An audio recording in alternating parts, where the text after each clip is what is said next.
Vamos falar de bico de papagaio. Existem diversos mitos, crenças populares aí sobre o bico de papagaio. E aqui a gente vai, nesse vídeo, desmistificar alguns desses mitos. Mito número 1. Bico de papagaio é uma sentença para cirurgia? Na realidade, a maioria dos casos de bico de papagaio é tratado com sucesso por meios de medidas conservadoras, tipo medicamentos ou fisioterapia.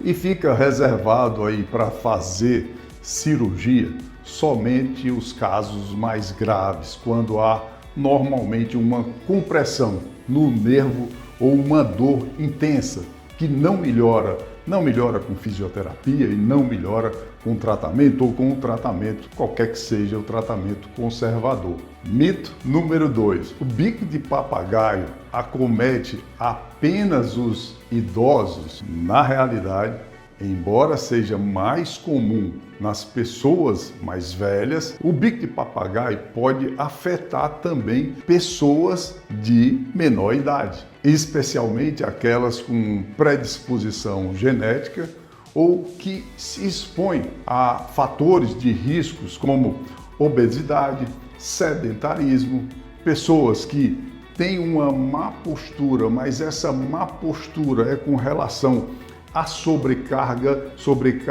de trabalho repetitivo, por aí vai. Terceiro mito, bico de papagaio só piora com o tempo. Na realidade, com o tratamento adequado e a adoção de hábitos saudáveis, é possível controlar os sintomas, melhorar a função da sua coluna, do seu corpo e prevenir uma progressão dessa doença. Afinal de contas, o que é o bico de papagaio? O bico de papagaio é uma reação natural do corpo ao desgaste da cartilagem que protege ali a coluna vertebral. São essas cartilagens aqui, o disco, e existe uma placa também no final da estrutura óssea de cada vértebra. E essa cartilagem, ela protege as vértebras e com o tempo essa cartilagem ela pode se deteriorar, levando aqui ao atrito entre essas estruturas ósseas. Para compensar esse desgaste, a estrutura óssea ela precisa encontrar uma forma de dar estabilidade para a coluna. Então ela cria aqui uma espécie de grampos para dar estabilidade à coluna. Esses grampos é o que nós chamamos de osteófitos e popularmente é chamado de bico de papagaio, e que eles se formam com o atrito, entre as vértebras. Uma chega a se chocar, a atritar com a outra, porque vai embora todo o disco intervertebral. Então, de novo, para promover essa estabilidade da coluna, que é o grande segredo da coluna vertebral, por isso que a gente fala muito em manter a estrutura muscular, que é para que essa estrutura ela estabilize, a coluna vertebral. Então, sem músculo, quanto menor a sua qualidade muscular, maior vai ser o empilhamento ósseo. E esse empilhamento que eu estou falando, gente, é a sobrecarga de uma articulação sobre a outra, de uma estrutura óssea sobre a outra. Por exemplo, no joelho, fêmur e tíbia. Então, se a sua estrutura muscular da coxa, perna, ela não está bem, então a compressão entre esses ossos, ela será muito maior em comparação com uma pessoa que tem uma estrutura muscular boa. A mesma coisa acontece aqui na coluna. Então, com o envelhecimento, com o sedentarismo, com a obesidade, o que acontece? A estrutura óssea, ela cria uma forma de tentar superar essa fraqueza muscular que vem cada vez mais aumentando na população, por comodidade, por repetição no trabalho, por facilidade. O ser humano hoje se locomove muito menos, ele tem menos atividade física ativa, natural. É por isso que muitos estão buscando aí as academias, muitos não. Em comparação à população, são poucos, e por isso que a gente estimula muito para que as pessoas façam a atividade física. E quais são as causas e os fatores de risco para o desenvolvimento do bico de papagaio? Idade. O desgaste é natural da coluna com o envelhecimento do ser humano. É uma das principais causas. A outra causa é a genética, a predisposição da família, se aí é o pai, é um avô, a avó que teve, né, ou tem um bico de papagaio, é provável que você aí seja um candidato também. Postura inadequada, eu diria que é a postura inadequada, mas não questão só postural.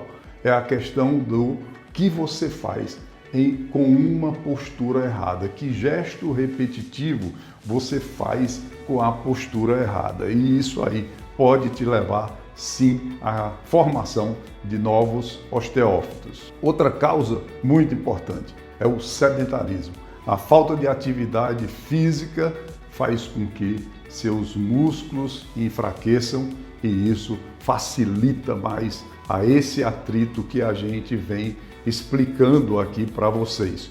Quanto mais fraqueza muscular, mais compressão óssea que achata, aproxima osso com osso, criando o famoso bico de papagaio. Uma outra causa também comum é a obesidade.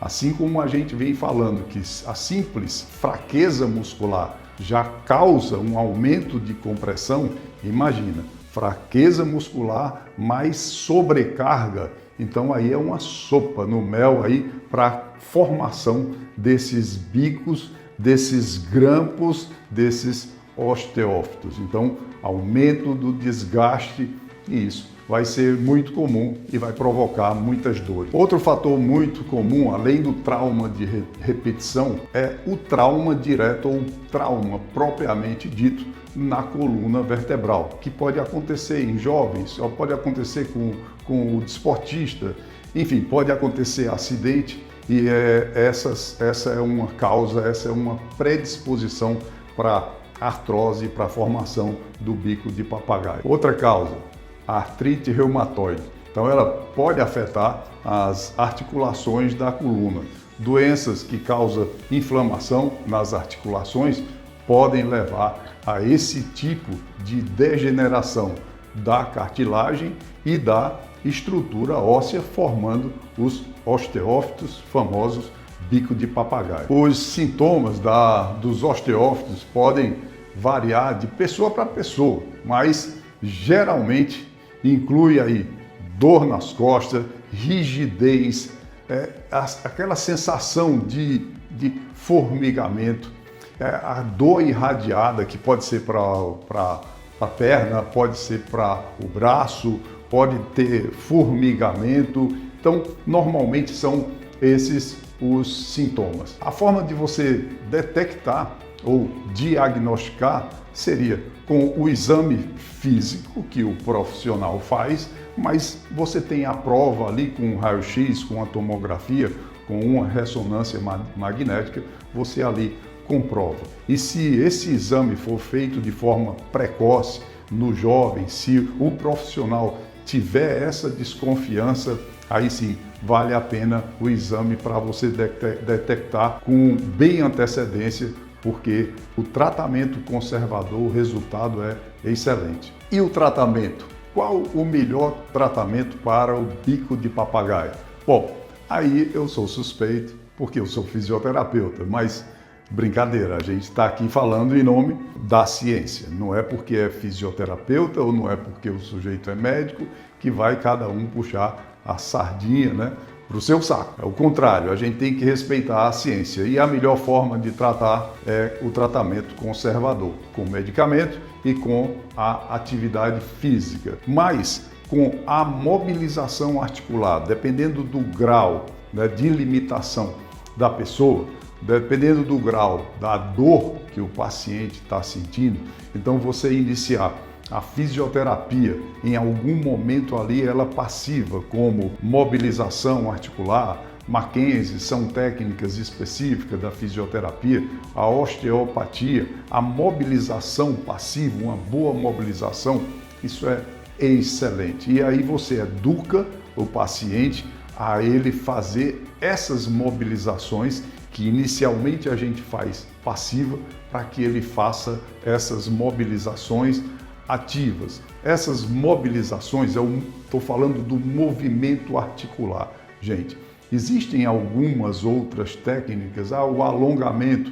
O alongamento também favorece a uma amplitude de movimento. Então, o que a gente preconiza mesmo é a mobilidade articular para evoluir para o exercício ativo, exercício esse que seja preconizado para o fortalecimento muscular, mas sem nunca esquecer a mobilidade geral da coluna vertebral. Então, quando a gente fala geral, é você buscar os movimentos naturais que a sua coluna realiza. É lateroflexão, é flexão anterior, é extensão, movimento de rotação, movimentos conjugados, e isso é que previne, ou na pior das hipóteses, vai deixar o paciente, a pessoa que tem o bico de papagaio, saudável.